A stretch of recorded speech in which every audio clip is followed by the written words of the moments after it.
My name is Carlton Cartwright. I'm the Executive Director for Veterans Memorial and Multicultural Histories Incorporated. Today is Thursday, January 26, 2023, and we're here at Riviera Beach Preparatory Achievement Academy. Okay, and I have four of my students here working on the collection of the footage for Dr. What is your name? Edwina Osborne. Okay, and Dr. Osborne, how long have you been an educator? I've been an educator for about 33 years. Okay, and my students who are here are Felix, Calviana, and Keegan. I was born right in West Palm Beach, Florida. So you lived here all your life? Not all of my life. Oh, okay. I lived here most of my life. I lived in Cocoa for about 7 years when I taught at the Kennedy Space Center.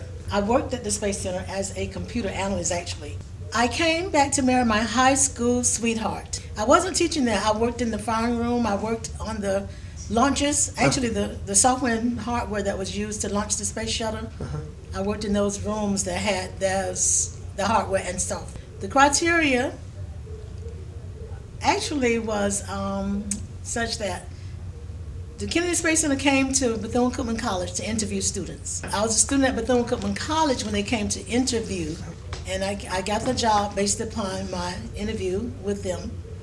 But yes, Bethune-Cookman College is where I was initially introduced to the space environment. At Bethune-Cookman, I majored in business with a concentration in finance. In elementary school, I thought about teaching. When I was a little girl, I had a math teacher that inspired me, Mr. Norman Walker, and since being in his class, I wanted to be a math teacher. It was actually at Lincoln Elementary. I had this goal as a child, but when I got to high school, my goal sort of changed. And so I went on to Bethune-Cookman College and matriculated there. And at that time, being a teacher was not in my view. But after going to the Space Center, it became full circle. I worked there, came back here, did a couple jobs, and it was still in the plan for me to become a teacher. So since I wasn't an education major, it did require me to go and take some additional coursework. Methods of teaching mathematics was the subject at that time that I chose to teach. And it entailed me going on to take those classes that I needed to become a teacher. I went to Florida Atlantic University. It took me, because I had a lot of courses already, having gone to Bethune-Cookman, then I went to Florida Tech where I received my master's in computer science. My certification at that time was done in mathematics. And I went on to become certified in reading, and because of my coursework and background in computer science, I was able to get certified in computer science and business education. And so I do have a few certifications, and I think my administrators realized that. Therefore, they had me teaching several different subjects. But if I had to do it all over again, I would. Education is a passion that I have, and my students can tell you, I love teaching. Education, I feel, is of the utmost importance. So education in Palm Beach County, I'd love to see us continue to educate our children because they deserve the best education possible. And would I do some things different? I possibly would teach a little bit more, instead of such a broad range of teaching, maybe a little bit of a deeper scope of teaching, like I understand they do in Singapore. I believe that there are a lot of other opportunities that could be afforded to our students in terms of course selection. And I think about myself as a student, the things that we had offered: home economics, where we learned to sew, we learned to cook, and we also had physical education classes where we had archery, we had square dancing, and we had horticulture, which really just sticks out of my mind, where we had a chance to go out and plant fruits and vegetables.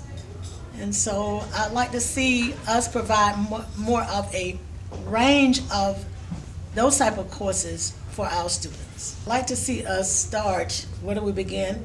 I'd like to see us begin the educational process in the home.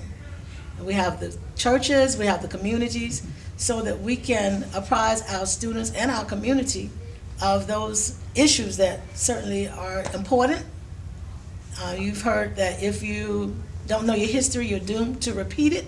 So I do believe that there are certain things, certain issues, certain topics that are vital to our students' understanding so that we can know basically from whence we've come and where we need to go. And our students are being taught that things don't have to define who they are unless they are positive.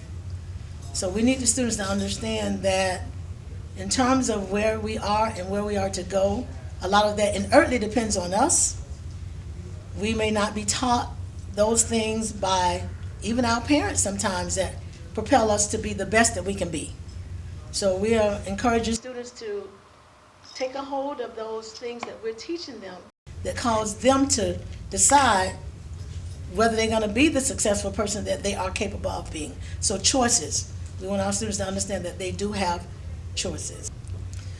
Well, I would hope that we realize that equality is what's fair for everybody. And you mentioned Martin Luther King. I remember hearing about the assassination. I was just a little girl myself, and we know that he did so much in terms of wanting things to be fair and equitable for everybody. So I'd love to see us just jump on that bandwagon and realize that he paved the way. For us, he's an awesome trailblazer, and for us to decide that things can be a lot more equal and fair and equitable for everyone is really what I'm hoping that we will see in the future.